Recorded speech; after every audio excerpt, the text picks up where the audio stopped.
আল্লাহ মাফ করুক, ওই পাশের মানুষটা ভালোবাসে না। জানার পরে অনেক অভিযোগ করে, এই করে দিয়েছি, ওই করে দিয়েছি, দুনিয়া এক করে ফেলেছি, তাও আমাকে ভালোবাসেনি। একটা কথা আছে, effort are nothing when you're not the person they want. যে আপনাকে চায় না তার পায়ের সামনে গোটা পৃথিবী এনে দিলেও আপনার জন্য তার মন গলবে না। এই কথাটা একদম সবার জন্য প্রযোজ্য।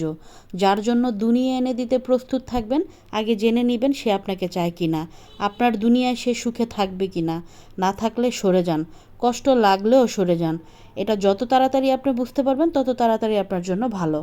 তো হ্যালো এভরিওয়ান, আসসালামু আলাইকুম, ইটস মি নীলা। সবাই কেমন আছেন? আশা করছি সবাই ভালো আছেন। তো আজকে রান্না করতেছি আম ডাল। তো আমি যে বাসার মধ্যে ভাড়া থাকি, এই বাসাটার মধ্যে একদম ভরপুর আম গাছে ভরা। তো সেখানে আম পড়ছিল উঠানে, ওইখান থেকে আমি আম নিয়ে এই ডালটা রান্না করছি। এই ডালটা এত পরিমাণ মজা হয়েছে যারা বলারও বাহিরে। সবাই ভালো থাকবেন, সুস্থ থাকবেন। আল্লাহ হাফেজ।